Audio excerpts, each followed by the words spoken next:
Okay, do we have anybody that's here for the first time? Val, you have a twin. Yes. Can you tell us who you are and how you found us? My name is Susan Bigler, and I tried to find a society here close to where I live. I'm in Gilbert, and all I could see was Phoenix Bonsai Society, so I thought, I need to be here. It's the best. Welcome. It's the best club in the state. I would even say the best club in the Southwest, right, everybody? Okay. Anybody else? That's my second time. Okay.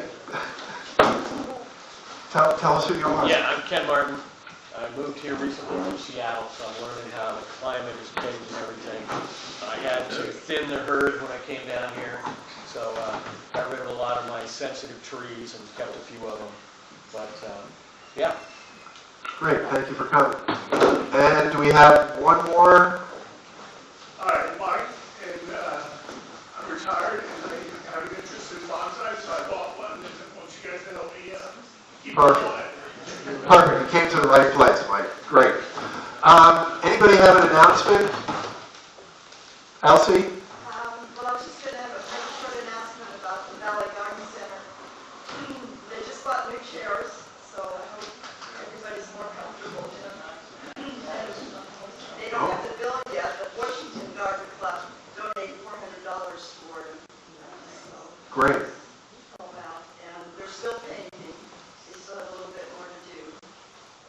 And they're going to raise the prices on the wedding rentals in January. So they're still keeping it under what the Japanese Friendship Garden in the city is doing. Okay, very good. Anybody else have an announcement? I have a couple. Did you announce the San Medina Lotto? No, I was hoping that you would do that. Okay, I'm going to do it now. Thank you.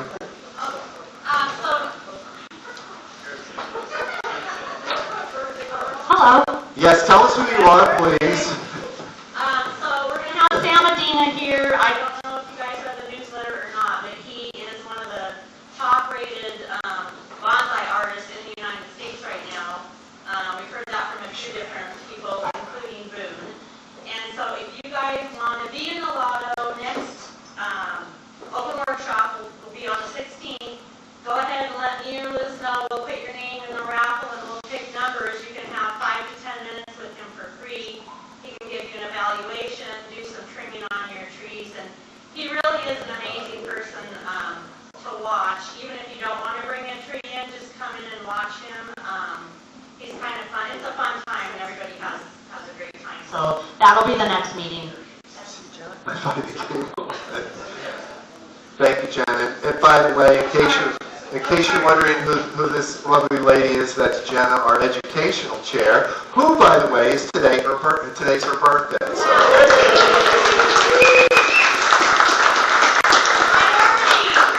I could be anywhere in the world and I'm here. That's right. Thank you. That's spread fast. Very good. And we have a member and a representative from the Japanese Friendship Garden, Joanne. There's a big event going on with the Japanese Friendship Garden. It's their 20th anniversary. They're having a founders dinner on the 18th, Friday. So if that's something that you're interested in, I would encourage you to look at their website, and you can buy a couple of tickets for the dinner, or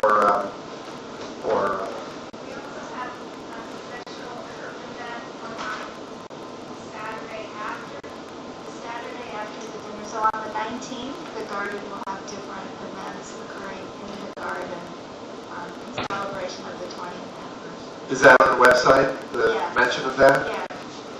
And Ann, did you want to add something to that? Yes, they're also looking for a bonsai tree for their auction. Right, we got that covered already. Okay. We're good with that. I think that's it. So tonight we're going to do the critique of trees. And I think there's quite a few out here, so we'll try to move pretty quick. Well, we don't have too many. I'll bring one out. Bring this one for us.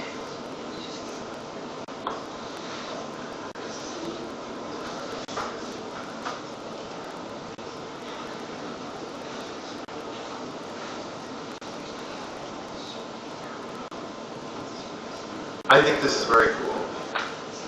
It's, I think this is Tom's. Is this yours, Tom? You want to tell us how you arrived at this, where you had something this tall and you styled it like this? And what is the style? Thank you. I'm trying to do what's called a formal upright, and traditionally it would be with a coniferous tree, so it's kind of funky to do it with an elephant food, a desert tree, but giving it a try. But I did find that a person was getting rid of some elephant food. This is a great one, Susan, for beginners. Hard to kill, but I've killed one.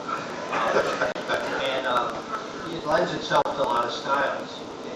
Informal, upright, cascade, but I thought I'd try something different. So I think it's great. I'm looking for ideas. I think it's a great style, and I think this will give a lot of people inspiration. I think I like this. I've seen this with a couple of other members where they put it in a shallow oval pot like this with an upright to one side. I think it just looks very cool, whether it's an elephant food or a boxwood or even a juniper to a certain extent. But I think this is a great idea. We'll have to watch that. So, you folks you come across a tall elephant food, maybe this is something you can replicate. So, very good. This spring. And what did it come off of? Was it cascading, or was it one that did grow? It was a big bunch, and it just one was fighting for sunlight and it grew straight. So I got a second one, a smaller one as well. Very cool. Anybody else have any questions on Tom's elephant food? Yeah. Richard? I noticed it's got wire on it. I noticed a lot of people just do put the grill on the portafarias. How long do you keep that wire on before it starts to bite? Do it in the summer, or just do it only in the fall? Yeah, I thought I'd leave it in there till next spring, and because I wanted to get some of those branches going downward. So, but yeah, I'm watching it. The nice thing about some of these semi-succulent trees, even if you get the gouge in there from the wire, it tends to fill back in. So they're a little more forgiving. Yeah, and they'll grow over. Just blocking the light with my hand. Oh. Also, on the wiring of these portulacarias, I find that if you let the portulacaria dry out a little bit, don't wait a few days from the watering, the branches tend to bend a little easier. They're more like a piece of celery than if they were full of water. They tend to be able to be moved a little better. And you can really bend them pretty far before they break, so they're pretty forgiving. So I think this is a great trait. Thanks for bringing that in, Tom.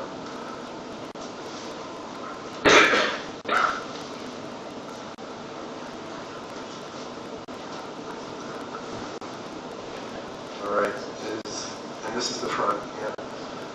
Well, we're on a Tom mission tonight. This is one of my favorite trees that Tom has. He's had this for quite some time. Would you like to tell us a little bit about our piece here? Sure. This is called a Bursera microphylla, or some say microphylla. It's a native tree to this area. It grows on South Mountain. And I like it because, as I've said earlier, I'm kind of lazy. So I water it once a week in the summer, not at all in the winter. And it gets full midday sun for about 6 hours. So it's another a nice one if you want to grow a native tree. They're kind of difficult to find, but they're usually at the sales at Boyce Thompson and at the Botanical Garden. And I was telling somebody earlier, we just got a big pot of seeds of this plant donated. I mean, like thousands. So if we grow those up, it'd be great for it, a great forest. So keep an eye out for that. Any questions for Tom about this? This is a pretty spectacular forest. Those trees have been in there for 10 years. Yeah. This is. But I have a bunch of these ficuses. You can just go crazy with the wiring. They never break. Branches never break. It's actually kind of fun. I have one that's totally ugly, but it's got a million branches, and I just practice wiring on it. So, yeah. That's how you get good wiring, is just keep doing it. So, no, it's a great tree. Thanks for bringing it in. Yeah.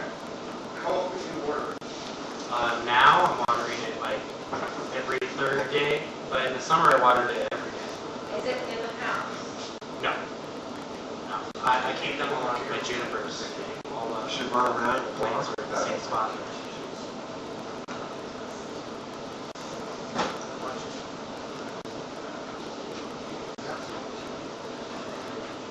Is this our front TJ here?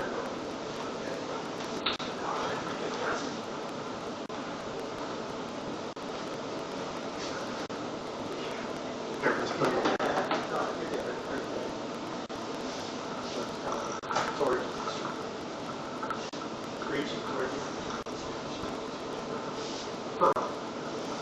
So you're saying this is you've chosen this to be your front? Yes. Okay. Well, cat's out of the bag, it's TJ's tree, so. You want to tell us a little bit about it, please? I picked this up on the bus trip 2 years ago.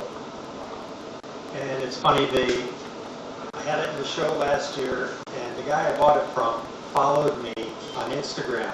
And he sent me photos of when he first bought the tree. And it was a nursery tree for $10.99, much smaller than Al's there. And when I bought it, and anybody that was on the bus trip remembers, you couldn't see the pot. It was so full. It was just pushed out. He put it in the back shelf for a couple of years, forgot about it, didn't know what to do with it. So Ernie helped me with this. We spent a lot of hours cutting and wiring. And this summer it's pushed a lot over than after I trimmed it all out. So it's healthy. Yeah, it looks good. Do we know, I think this is a prostrata juniper? I like the style. I remember when you got this, it was really, really dense. The wiring is nice on it. What are the plans, your future plans with this? Are you going to try to bring this in a little bit more with your pads at some point? I'm going to bring it in and go to a smaller pot. Okay, because it's got a great trunk. For all you folks that went on the bus trip, did I interrupt you? Okay. Went on the bus trip, we went to David Wee's club, Chino Bonsai Society Tree Show. All those junipers, most of them were, well, let's say some of them were a particular foliage, Itagawa foliage, or Kishu. And when you looked at the foliage, they were all brought in where it wasn't this appearance where it's all these terminal ends coming out. They were much softer pads. So I have a couple of junipers, and I talked to David about it, and I said, well, how did you get these pads like this? Because when they grow naturally, the juniper will grow like this, where you have, it's spiky, I guess would be the best phrase. So he said, no, you have to bring them in. And if you look real careful at some of those trees at the show, you could see the ones that were pruned late, recently, you could see. And not to give it the topiary look, but to give it a softer appearance and a better pad. So when you see these junipers, look at them, and you'll be able to pick that up with your eye about what's going on. Anybody have any questions about this? Yes, sir. How old is it, please? In 2014, John had bought it as a small nursery tree for $10.99. About 7 years.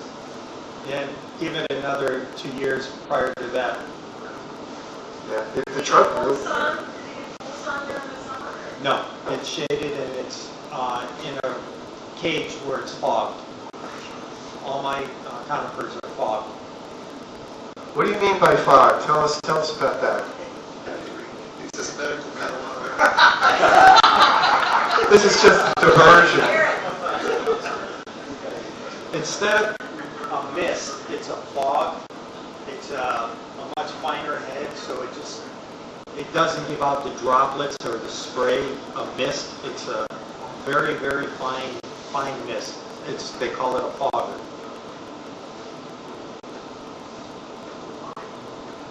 Randy says it's for reptiles.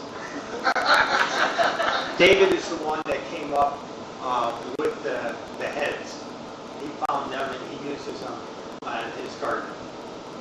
I see. I guess you could do that with your, anybody who wants to do collection, Yamadori junipers. That would probably be a nice setup where you have it, they get fogged, I don't know, like every half hour or something. In the summer, it's 15 seconds, 4 times an hour. 4 times an hour, okay. Where do you get a fogger or They're cheap, Drip Depot, and it's a gray head, and they're about $2.95, and they come with a stem that has a weight on it, so it actually hangs down and it stays in place. To Drip Run. Okay.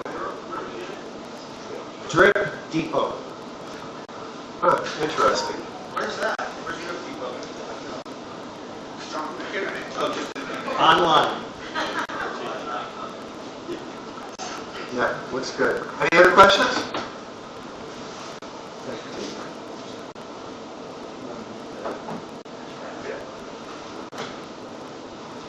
Okay. Cool. Very nice. Okay, whose tree is this? Ours. Okay, tell us a little bit about it, please. It's a Vitex I ripped out of the ground, Uh-huh. and I'm just trying to figure out what my next step is. So I wired it during a Packers game. You can see that I didn't clip one of the wires there because the game wasn't going too well. But so I brought the branch down a little bit.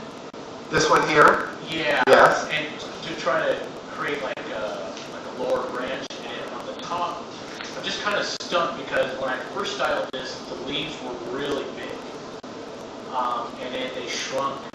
I mean, a ton. To now, I think that's the new foliage on it. So when I put it in that smaller pot, the leaves just shrunk big time.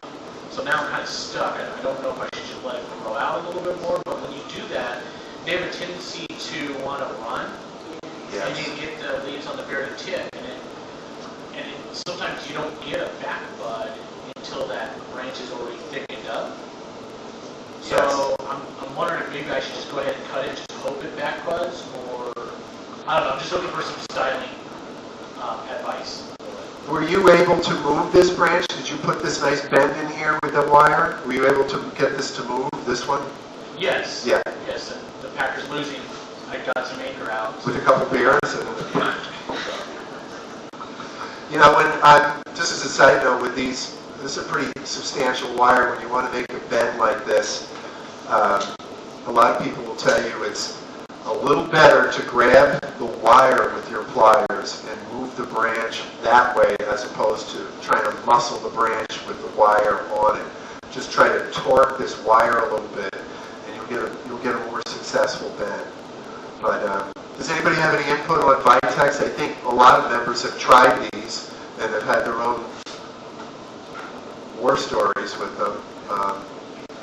I know they're hard to get ramification on them. Like you said, they tend to really want to go crazy and run. Jim's not here tonight, but he has one that's nice. It's a real, I don't know how he did it, but it's very tight. It's ramified nicely, and the pads are very, very visible, and he has done a real nice job on it. Well, I think now they're going to start going dormant. Yeah, I wouldn't do too much more cutting on it. I think you're right. And then probably go hard in late spring. Did you just repot it?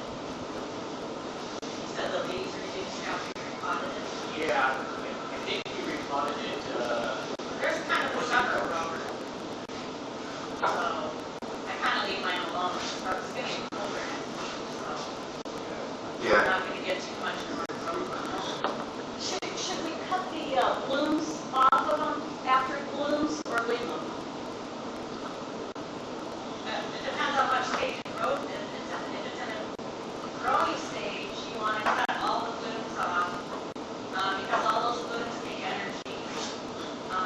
Boone said you can leave one bloom to enjoy it.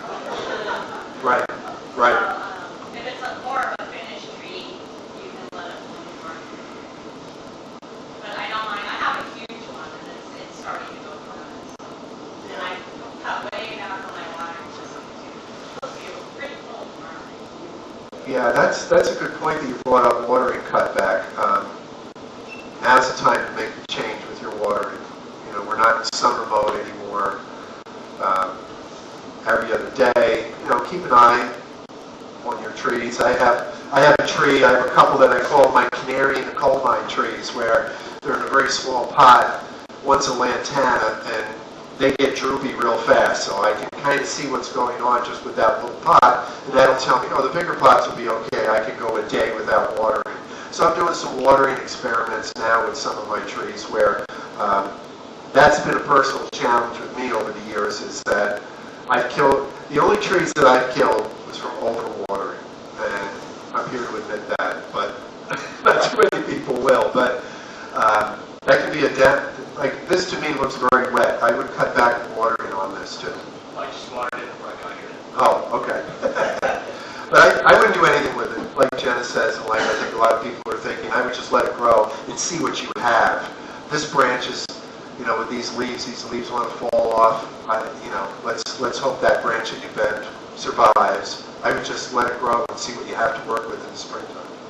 You know, some of these branches, it's obvious where you want to cut them, but just let it grow for the springtime and see what you have. Because you can cut these back a few times in the summertime, and they really start to go crazy. But the trunk is nice. I think the trunk is nice, and I think the movement, the main trunk, I think you really have something here. It's just, you know, it's just going to take a little while to perfect. You just got to have a little patience with these.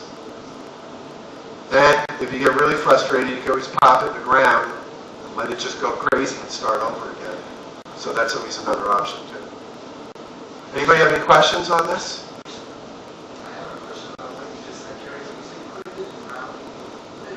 Yes. Yeah. Sometimes that's a nice technique if you have something that's not coming along the way you'd like it to, and you'd really like to put the growth on it, fatten the trunk up a little bit. If you put it in the ground where it's going to be unmolested in your yard or your garden, sometimes it's nice to put like a floor tile underneath it so you don't get a tap root, and you get some nice roots going this way. Put the water to it, put the fertilizer to it, and you'd be surprised in not a lot of time, maybe 2 seasons, you could have a beast that you can dig out and put in another pot.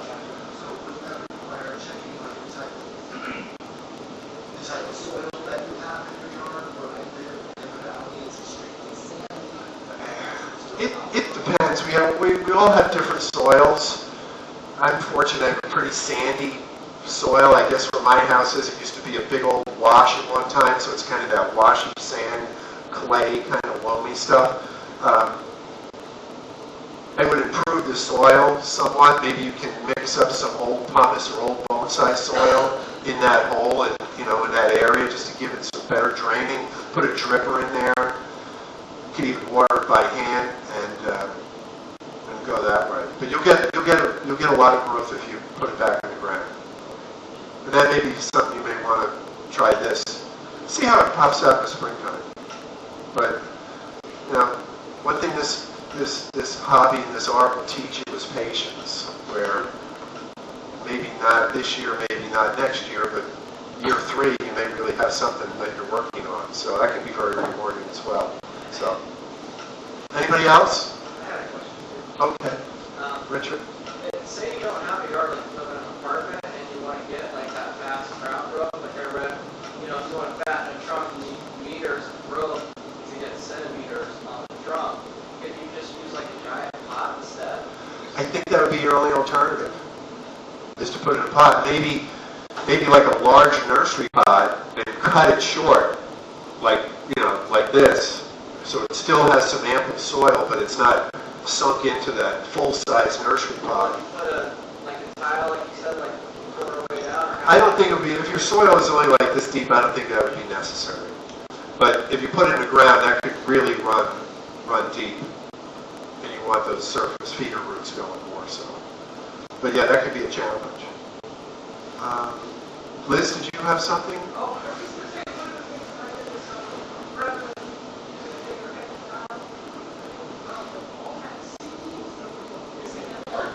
Oh, yeah.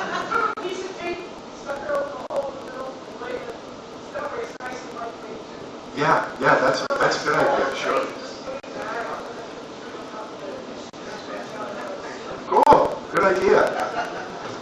could do with all our old CDs. Oh, look at this guy. Okay.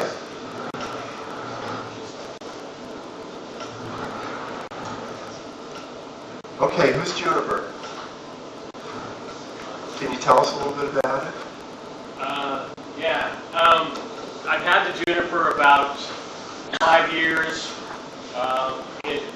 It was a Yamadori that was dug up somewhere.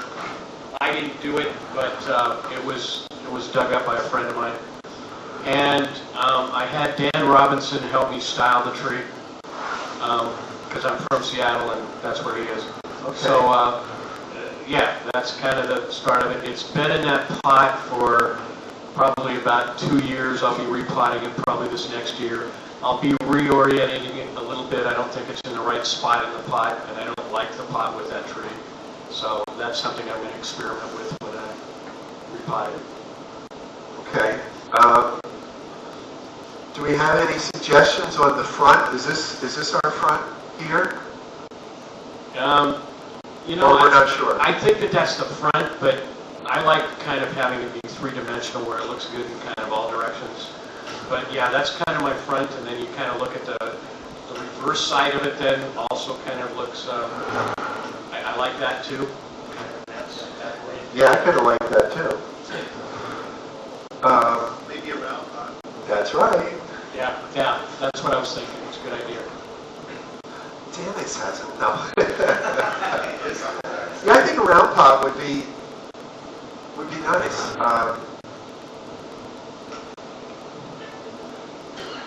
Is this what's the variety of juniper? I believe it's procumbens, but I'm not 100% sure. Might be. It wasn't labeled when we went and collected it. Might be, or it might be a San Jose. Because you have, well, these junipers, you have two types of growth. You have the immature and the mature, and you'll see it here when you get a chance to look at this. You'll see the different foliage on this, and that's pretty much runs suit with most junipers. Anybody have any questions or input on this? So is it too big to be a shogi?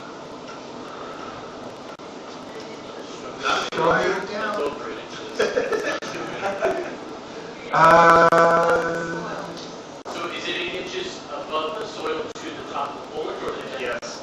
Well, I hear 8 inches, and then I hear 9 inches, and then I hear 10. So I don't know what the real is. His question really is, it's measured from the top of the pot. Right, from here. But to the foliage or to the dead? No, to the foliage.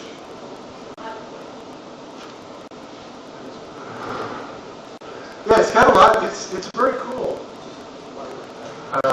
Anybody else has some input or suggestions on this? Elsie? It's pretty natural. Yeah, I didn't have to treat it. It's an old tree. A lot of times people will treat the dead wood on junipers with lime sulfur, and it'll whiten them up a lot more than this. And this is pretty light.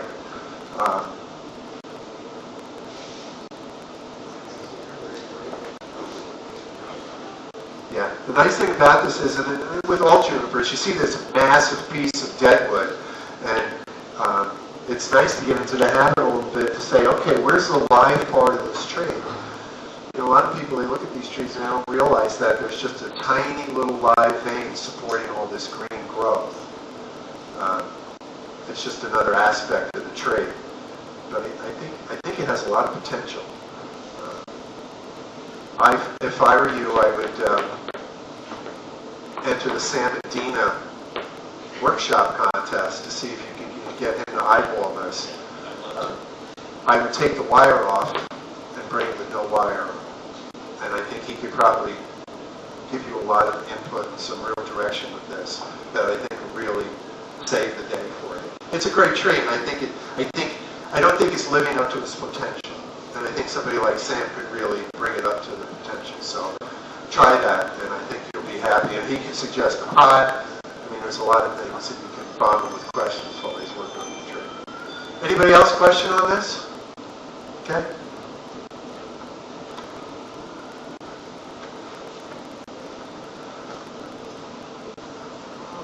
This is a nice one.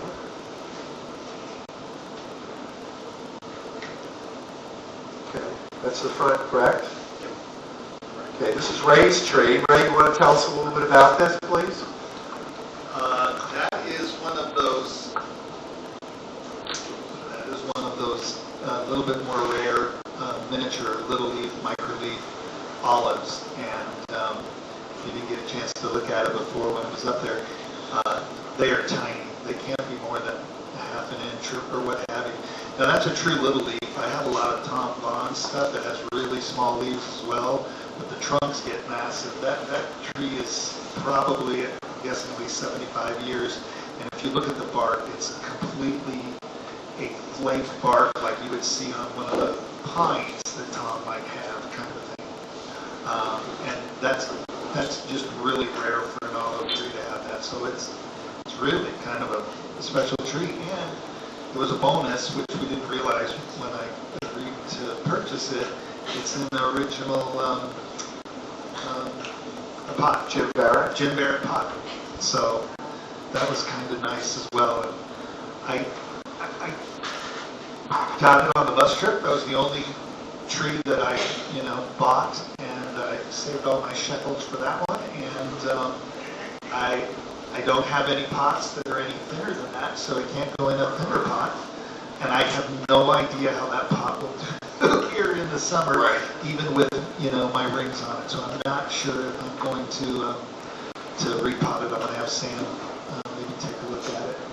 Yeah. When it's here, but yeah, it's really spectacular close up. It's a great tree. It's a great tree. I like the style. I guess we could call it a clump style, or I see they'll call it a turtleback. Sometimes you'll see an olive. I've seen oak trees where they call it like a shellback or a turtleback, where you've got this massive root or trunk, and you get these, the branches coming up here. I think it's a spectacular tree. You have 5 main branches coming up. I don't know what I would do with the pot either. I mean, you could always, if you left it this pot and it looked like it was struggling a little bit, you could always bury this pot in some pumice, a secondary pot to get through the summer. Right. But unfortunately, summer's at least like 5 months here. Right. And it's so nice close up. From far back, I really got to get in there and take a look at it. It's really unique. It is. It's a very enjoyable tree. The bark is spectacular, and you don't see that on olives very often. When I look at this, it just tells me I'm really old. And that's what we're always trying to recreate with our bonsai trees, is to give the appearance of age, where this truly has age. Anybody have any questions for Ray about this? Marcia? So I normally do the coils around it. I would have 2 coils, one elevated about 2 or 3 inches above the pot line, and then one right at the base where the tree clump hits kind of the flat ground level. However, I've been hand watering that since I got it every day. Right. So it has not been on a dripper, and the moss is just starting to kick in and start to show itself. So it's really funny. If you come to the Christmas party, you'll see I have the more valuable trees in my collection are the olive trees that are this similar age, and they're ginormous. It's amazing to think that this little one is the same age as those giant ones that you'll see. But yeah, I've been hand watering it. I've been babying it. I've been taking it to work, and I have a little turntable like that, and I keep it for 2 or 3 days, and then I take it home. Because it's the only one of my trees I can carry. Yeah. I think it's a spectacular tree. It is one of those trees. The more you look at it, the more you enjoy the tree. And is this pretty much, we consider this pretty much a finished tree? Yeah, it's show or museum quality, whatever you want to call it, and I deserve virtually none of the credit. I just refined it the last little tiny bit, and it's been in that pot for, my guess is based on his comments, probably 10 to 15 years. Yeah. So I'm wondering if it's due, but the bark looks so fragile to me, I am mortified to touch it and repot it. And so if I ever did get, professional help to come to the house to repot, I'd probably let them do that, and I just wouldn't take the chance on it. Right. No, I can appreciate that. Any more questions for Ray on his olive? No? Thank you. Thanks, Ray, for bringing it in. What else we got here? You lost your partner? Can I help you with something? Oh, here comes. Yeah. Yay! How we doing time-wise? We're doing okay? How many more trees you think we have? Few? 10?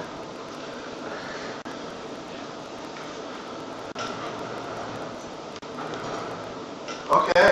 Who's Olive? Mine. Is this? That's it? Okay. Here's our front.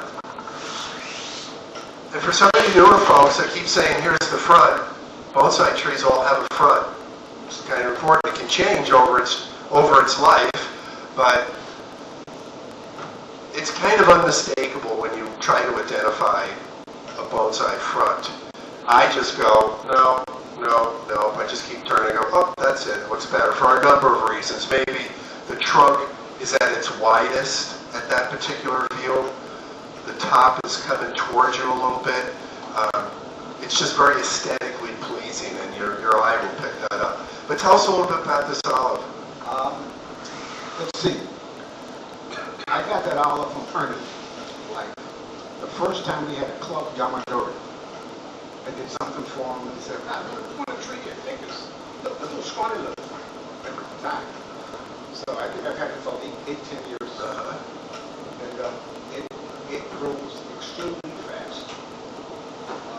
I trimmed it today, and it needs trimming again. And I see growth on it that wasn't there this afternoon. But it's been a little. Something I just stuck in it. It's in my yard. It's been in that pot about 4 or 5 years. I've been wired.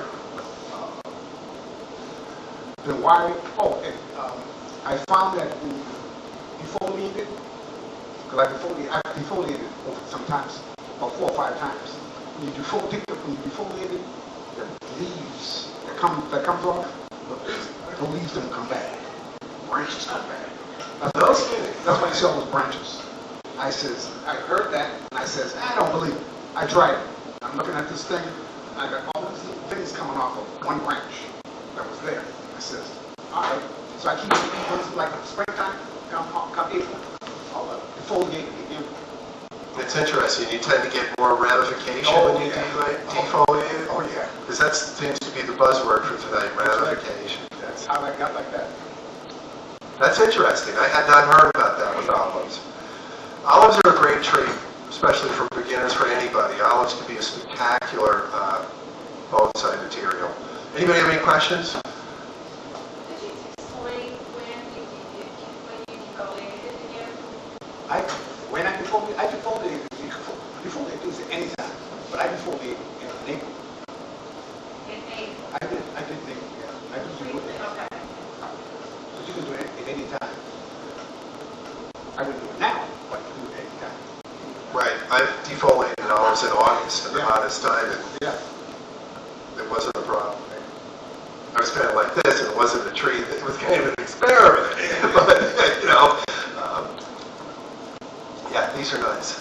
Anybody else have a question on Val's olive? No? How much you order and when?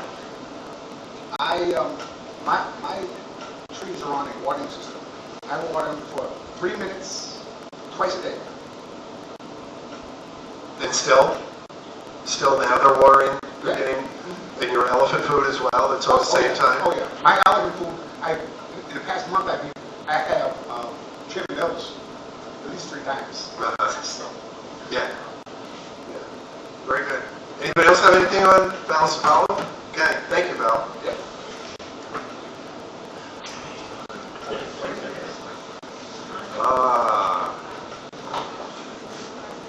We'll call this the ringer. This is Tom's tree. tell us a little bit about this, please? So, that's a tree if you're maybe a senior and you don't have a lot of time to develop a tree. That's just a piece of wood from an aquarium store with a $3 bougainvillea. And I put some grooves in the back of it, and the branches are growing into that. So, I think in Japan they call it a tanuki. It's the trickster. So it's a shortcut. I think here we call it a phoenix graft. It's a nice pot. Yeah, it's a great. How long ago did you do it? I think I've had that 3 years now. At least. Okay, yeah, could be 4. Anybody have any questions for Tom? How did you anchor the branches to the wood? I glued them with wood glue and then used some pins to hold them in place. And they're pretty much growing into the grooves now, so the pins are off and the glues kind of come loose. Yeah, it's a great look. And this wood is really, now, is this actual bougainvillea wood as well? This trunk? What is this? Aquarium store. I think it's somebody mentioned tropical wood that doesn't rot very fast. That's the technique then, yeah, so that'll last. Very good. Anybody have a question for Tom on this? Same watering question. Summertime, I water bougainvilleas every other day, and now probably twice a week. When you ask a watering question like that, you gotta realize Tom uses body soil. She has at least. It does. I'm just. It holds, the potting soil holds water longer, so be careful. We're using straight bonsai plants. Good point. Tom's a rebel. All right. Tell me when to stop. Go backwards. The dead wood is going to be on the right. Right. There we go, that's about the front where we are. Uh-huh. So this is a silverberry that I've had for 2 years, and I got it from Ray's Garden. And I've let it grow, and I really haven't styled it too much. I had it in our expo in the Tucson Bonsai expo last May, and it was a hit. But it's never been really, I let Ray's design just grow. But I think it's time that I work on pads and airing and have the birds fly through this tree. I think you did a great job. I miss it. It's a great tree. The trunk is spectacular on this. Yeah, but I think that the trunk is spectacular, but I'm trying to figure out, I mean, when Ernie came to Tucson and we did our workshop, we worked on really great bending and wiring and separating a lot of the branches, and so now it needs to go to the next step. Silverberries are, did you want to say something? I'll answer that one. Because when I had it, the leaves were twice as big as that. And I defoliated it. I did it, I would say 3 times. And it kind of is stalled at that size, but that's half of what they were. Oh yeah, I pick off all the big leaves as much as I can. But so should I do that defoliation in the springtime? Yeah. Yeah. You can hide it twice. Bjorn, actually, and I should forward you the pictures. I have it when I got this tree and I had Bjorn's. I bought the tree for David originally, in a 50-gallon landscape container. And then Bjorn helped me style it originally. And it was more of a slant kind of a look as opposed to now. I mean, I know the trunk is slanting, but it's kind of upright and full. And I think this is a better version of what it was, but I just am in love with it. I think you did a great job. And when she bought it from me, it was not in that pot, but ironically, she bought that pot from me a year later. At the expo, it's a fabulous pot because it's totally 3D. It's round on all sides, and so it's perfect for that round pot. Yeah, you did a great job. Congratulations. It's a great tree. It's going to be spectacular in a couple more years. I think silverberries are very underused in the club. I don't know how many people, I mean, are there that many silverberries in the club? I don't think so. I have one, couple, there might be maybe 8, 9 silverberries. You killed one? They're a great tree. I have one that's come a long way. When I got it, it needed a lot of help. And I really let it grow one year. I let it just grow for a year. I wired it and just let it grow. And I'm glad. And with that particular tree, it did very well because I had something to work with. So did you have it in full 6-hour east sun every day? I mean, you have your trees. Were they always, covered with shade? Yeah, I had my silverberry in my shade house. It's always been in shade. He loves it in full sun. Yeah, and maybe they can take it. It's just that's where it was, and I just left it there and haven't moved it. When I was in Portugal and Spain, this is kind of a staple tree for them. Full sun, Yeah. 100%.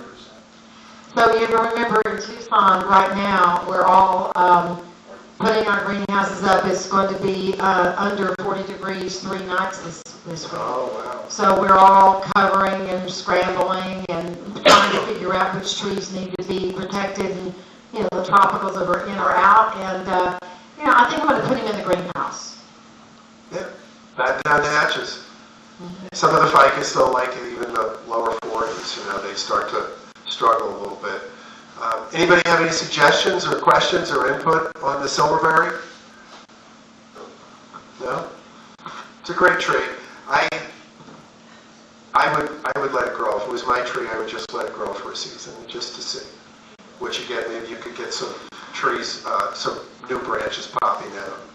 But don't new branches pop out when you cut back? Not necessarily. No, I've had it where I let them grow, and I have new branches coming out on that branch. I mean, let them grow. I mean, I have some where I had runners this long. It was very beneficial for the tree for a lot of reasons. It brought strength back to the tree.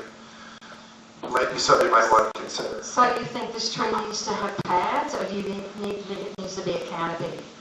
A full... Oh, I think it lends itself to some beautiful pads.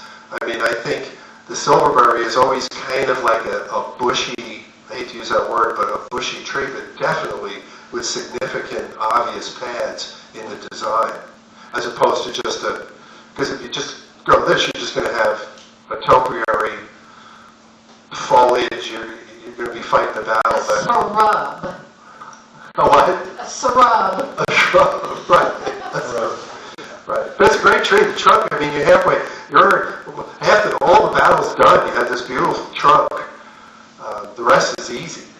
It may not happen as fast as you'd like it to, but it will be a spectacular tree. When I had it was flowering. I don't know if it'll flower if you keep it short. And the flowers will help with the strengthening of it overall as well. Might be worth to sacrifice it for 2 or 3 months this year and let it grow out, hopefully flower, and then cut it back. Those branches for another one. Yeah, All right. it does. White bells. What's this? It's a very nice pot too. Oh. Okay, whose boogie is this? Okay, it's yours. Do you want to tell us a little bit about it? Yeah, it's a plant that won't die.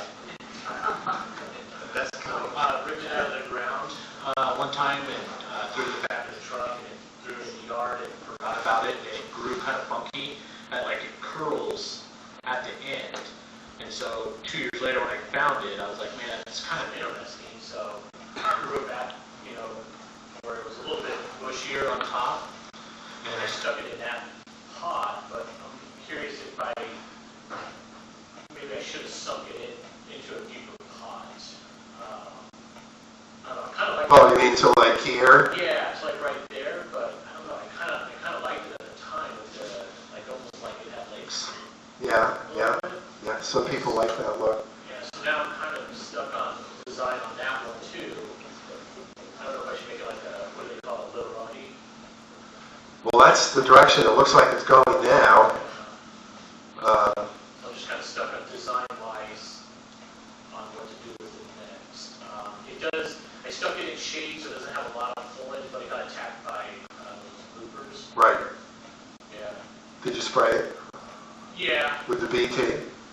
No, I have another chemical from Richard's Garden Center that seems to work better for me. Is it for that same inchworm that eats them? Yes, yeah. Well, I think this part of the trunk is really, really very cool. Would you put it over a rock? I guess you could do the root over rock. Have you ever thought about just giving it a cut like right about here? Starting over? Actually, the next one up, I thought about cutting it right there. So you don't see where it plants up and it wants to go like right there. Yeah, I thought about cutting it right there. And then maybe grow something from there, but It's a long way to go from here. Here, you can start your tree. I don't know. Bring it into Sam. Bring it into Sam. Have him show you where to cut it. Enter the Sam contest. Anybody want to comment or have a question about this boogie? No? Okay. Because I think we still have a few trees left, right? But about 7 trees, so I'll try to go fast. Oh, look at that. Look at that. Move me along. Wow.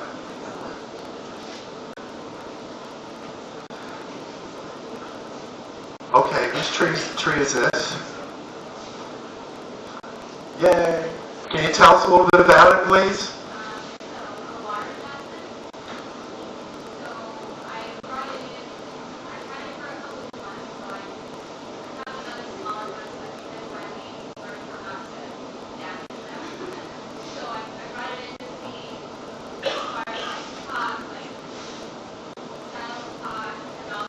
On the branches.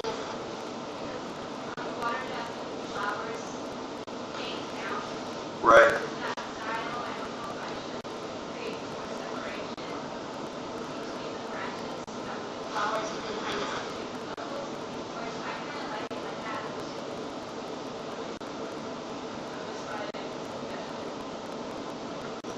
Her microphone isn't working. Yeah, you got it. you gotta really cut it. Was this from Florida? Yeah. Yes, like that one they said.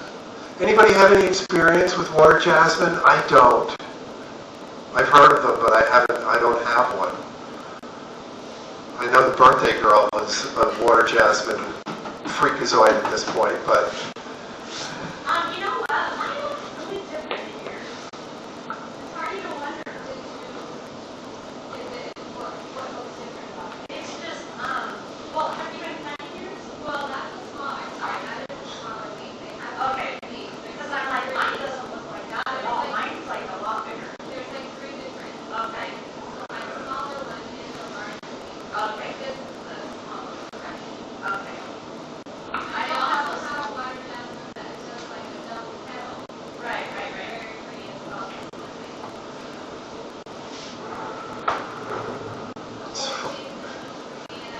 it, I spray it and then spray it and it has flowers on it. That'll be beautiful for the spring show. and yeah, you bring that in when it's flowering. Sometimes with flowering trees, we have to sacrifice the nice branching and the foliage for the flowers. I feel that way about boogies, where I don't really care about too much of the wiring and everything, as long as you get that beautiful dense flower bracts. Maybe the water jasmine is the same. I think they're just too new here, Laura. The only gal I know that has one, we helped her repot it and then we never saw her. It's all it took.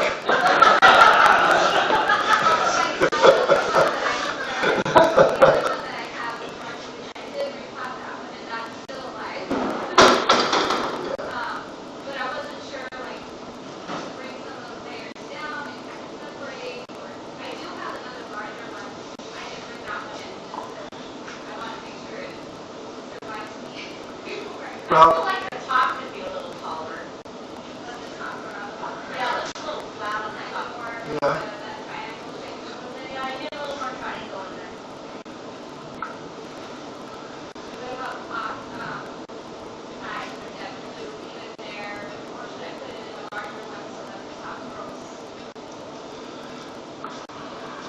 Have you repot it?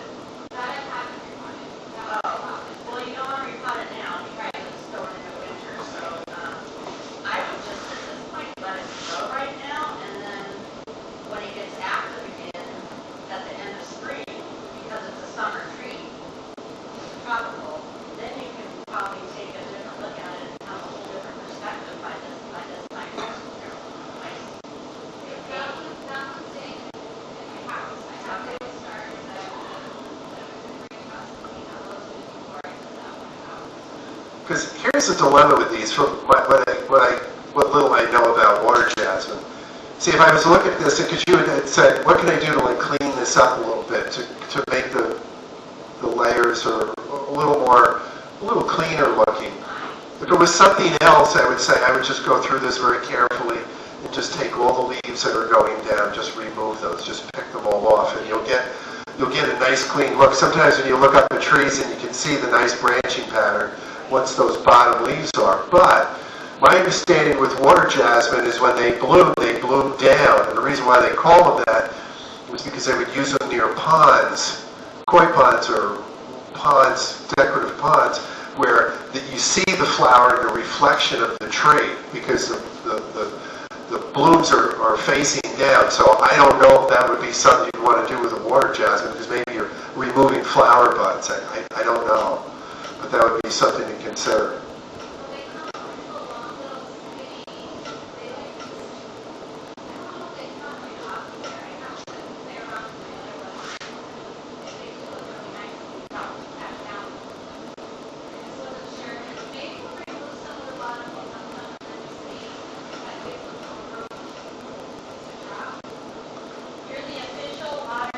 Yes. You're going to get a special card. Well, it looks great. It looks super healthy, super green. Maybe a different pot would be in order.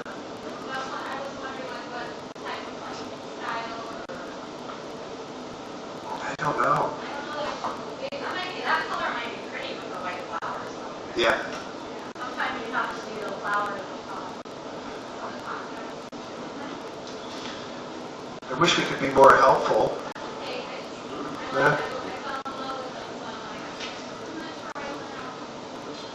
Yeah. All right.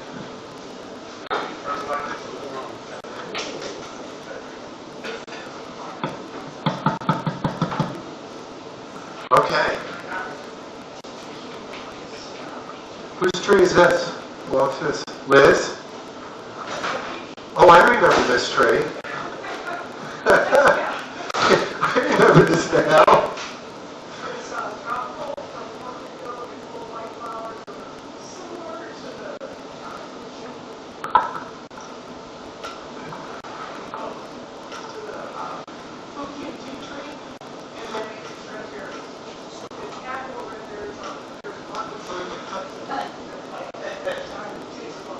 And I haven't done anything at all to it, just making sure it's happy. It is throwing shoots off. We're here in a couple weeks, so I'm just kind of waiting to see what they have to say about it. Now, did you say this is similar to a Fukian tea, or is it a Fukian tea? No, it's actually part of the boxwood family. It's from Puerto Rico. It's a tropical. It's 45 degrees. I got to make sure I bring it in. I don't know all that much about it at this point.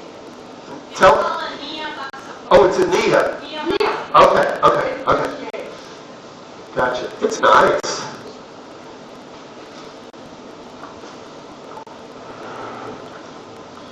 What are your plans with it? What are we doing with the top here?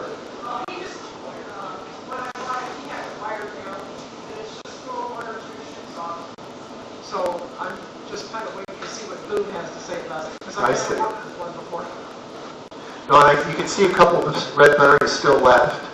Yeah, it's nice.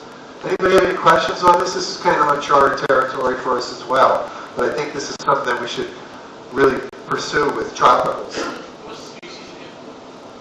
Nia buxifolia? Yeah, it's N-E-E-A, and sometimes you'll see it spelled N-I-A, but N-E-E-A. It's a great tree. It's got the trunk on it. You know, a lot of these tropicals, they tend to develop a really nice trunk pretty quick. And this is one of them. This is really a nice tree. It's like the silverberry, you have the trunk and then the foliage is you're home free. Anybody have any questions about this? Any input on this? This is something to keep an eye out for new material. I know there's some growers in Florida that sell these.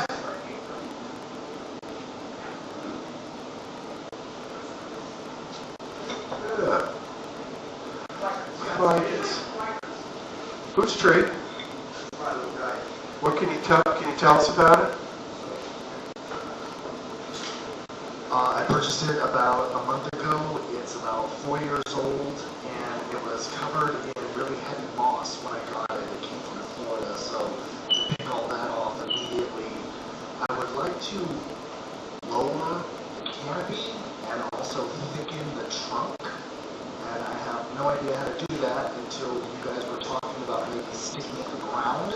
And I didn't know if that would work because it is a narrow leaf ficus. Yeah, I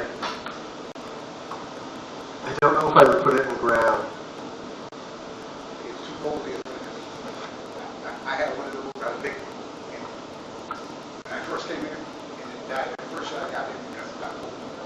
Yeah, that's why I wouldn't put it, because you're not going to be leaving it in the ground all year round. I mean, you could put it in a larger pot for training pot. Be patient. I find that if you go through these, just like we were talking about the Nia, if you go through these and just pull the leaves off that are growing straight down, just to clean it up a little bit. You can do a lot with these. They're pretty resilient, and you can maybe go in and cut some of the branches out that are unnecessary. But you can do anything with these. You could cut this wherever you want it to be. You know, do it in the springtime. I would do it. I wouldn't do it now. I wouldn't do anything to it now. But you can reduce this considerably, and it'll grow. Okay, so because it is a ficus, I should bring it inside when we get to around 50, 45 degrees, correct? I think you can push it to 45. Anything else, I would bring it in. And, you know, you can just bring them in for the night. You know, it's going to be cold. Just bring it in, put it on your kitchen table, and then when it warms up, pull it back outside, put it in the sun, or because once it's out in cool weather, this thing is going to go quasi-dormant anyway. You're really not going to get any growth on it for the winter time. So I would protect it from the cold weather. And if you don't have a lot of trees, and if you have some room, I just bring it in the house. Okay, I do have about 9 ficus at this point. I would protect them. I would protect them all from the cold. So maybe you have too many to put them on the kitchen table, but maybe you could bring them someplace else just to keep them. Right. I do have an extra bedroom in my house that we don't get a lot of guests, and I have extra end tables, so I've started setting those up. Yeah. And it gets really good light, so I think I'm just going to bring all my tropicals in for the winter that way. I wouldn't push it yet. We're going to run into some odd, cool weather now, but we're still going to have some very pleasant weather all through November. So I wouldn't be in a hurry to bring them inside and leave them inside. I would just bring them in to protect them from that cold. You know, like say 45 and below, and then in the morning it's going to warm up, and once it's 50, out they go again. I don't, because they need the light more than anything, and the protection from the cold. If you have if we know we're going to have 2 or 3 nights of below 40, then I'll leave them inside, leave them in the rather house. than Sure. in and out every day. Oh yeah, I do that too. My kitchen can be a scene sometimes. Look at that. Whose tree is this? That's one I got at the swap meet Oh. in California, and it had such a nice big trunk on it, I couldn't resist it. Yeah. And I have that one, which is the narrow leaf, and then there's a bird dandy that he's bringing in. And I haven't done anything to them yet. And I didn't know if they need to be thinned out a little bit. So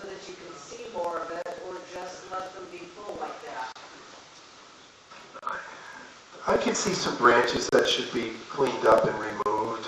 I don't know if I would do anything now. Starting off in the springtime when it starts getting warm, you can kind of see how this is going to grow. But it's a great tree. And I like them full like this. Sometimes it's got beautiful foliage. I would clean it up a little bit. This is just my thoughts about it. I'm not saying it's right or wrong, but I like the shape. I think it's a nice specimen, and sometimes that's best. Doesn't have to be perfect manicured. I can see there is some wire on it, but I think it's a great tree. I would just watch some of these small branches with wire just to watch that they're not digging in, only because you don't really care too much about the wire marks on this. It's just that if they get in there too deep, it may be a challenge to remove them, and you may do more damage removing it than if you just left it alone and let it grow over. So that's something to think about too. Anybody have some input on this at all, or questions? It's a Nerofolia, narrow leaf ficus, or they call them willow leaf ficus as well. But it's a great tree. Thanks for bringing it in. Nobody has any other questions? Oh. Is this the other one? You want to tell us a little bit about this? It's another ficus. It's a Burt Davii, and also kind of a pseudo-cascade or semi-cascade. I didn't know if I should thin it out a little or not. I wouldn't do anything with it now, but you can. I think it's a personal preference. I have one of these. I purchased it from the same guy the last bus trip, and I haven't touched it. It's been growing for over a year, and it's all there. It's just a question of going in and cleaning it up. So sometimes you don't have to rush trying to manicure it to be such time, because it's such a great tree. Now, I guess that's the front. It's like, yeah, I know, it's a tough one. It's dark. You can't otherwise see the trunk. No, I think this might be a good Sam experience tree too. I'll take a look at that, and maybe he has a suggestion on pot selection and front. I think he could give you some guidance on that. But it's a great tree. The Burt Davii ficus, it's a species. There's a couple different ones. This is a nana. That's one with the small leaves. There's a standard where the leaves are a little larger. But these are hard to come by, especially something as nice as this with a trunk and all that. I mean, from other members you'll get cuttings, and sometimes you make nice forests and everything, but to get something like this, they're hard to find. So keep your eyes peeled for something like this. Oh, look at this guy. Okay, I think I know whose tree this is, but we'll be surprised. Richard. I'm not sure which side's the front yet. Yeah, I thought it looked good with just some further refinement. It needs wiring and just some further styling, but I think it's a lot of potential. Yes, it's a beautiful tree. And where they carved it, can I limestone for that? Those fronts? You can try troubleshooting in a Google Home app. You can also try I'm sorry, Richard. You were saying? It looks like they carved some of it. Can I limestone for those areas? You could if you like that look. I like the natural look. That's just my thought on it. The crazy white doesn't do a whole lot for me. I kind of like this natural. Which side do you like better for the front?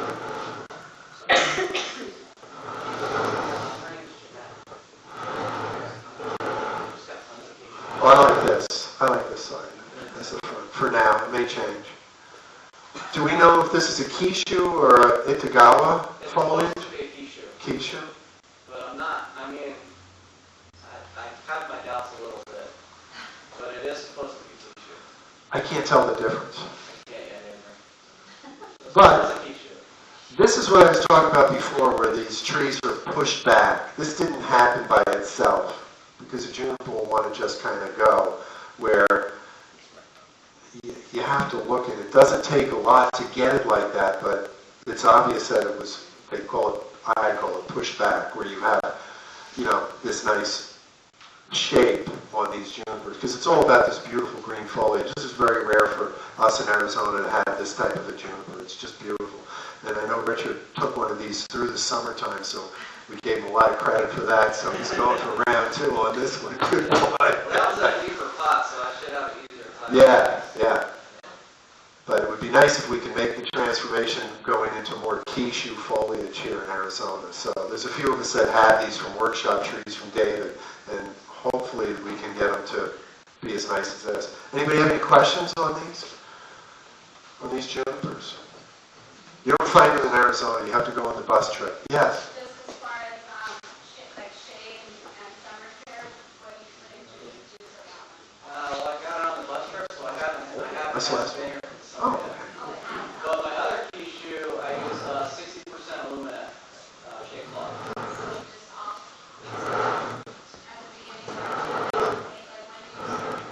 I keep the shade cloth year round. I use 30% for the fall and the winter, and then I bump to 60 in the summer. In what area of Phoenix are you in? Scottsdale Okay. by Chaparral Park. Okay. That one's mine and Shan's as well. Another quiche. That one, when I bought it, the soil line was really low, and it actually had some weird stuff in the soil. I noticed there was quartz in the soil, so when I got it home, I immediately topped it off and put much more soil in it. So that one will need to be repotted in February due to the questionable soil. And I got some lime sulfur on the trip too, so I was looking forward to maybe carving that deadwood a little bit and busting out the lime sulfur with it. And also, obviously, wiring and styling it. It's kind of raw right now, but I think it's got potential. Oh, yeah, it's nice. Do we think this is the front for now? Yeah. What if you brought the soil line up to here? Yeah, I was gonna. Yeah. I think it would make the tree more powerful. At least that's my view. You're right. As opposed to just up Yeah, on stilts. the missing center there. I think it does need a deeper pot, bring the soil line up. Yeah, I think so. Especially for being in Arizona, I don't think it would hurt to put it in a slightly larger pot, maybe a little deeper. So, but something so you can bring the soil up a little bit to get. I think it would make a world of difference on it. It's pretty cool. You guys need to look at this. Like when I was mentioning about the live vein before, this is pretty obvious where the live vein is and how this was split and then bent. And you can see where it kind of tore here, but this bend job, whoever did it, it's pretty impressive because it's a heavy bend in this tree. So I think this has a lot of potential. Anybody want any comment on this? Or suggestions, thoughts, questions? Help me, please. This is our last tree. What are you fertilizing with? I mean, there's such great color on these. It's a website called Superfly Bonsai, and they sell two formulas, and they sell it in granules or little pellets. They have a maintenance blend that's a 574, and then they have a push blend that's 1245.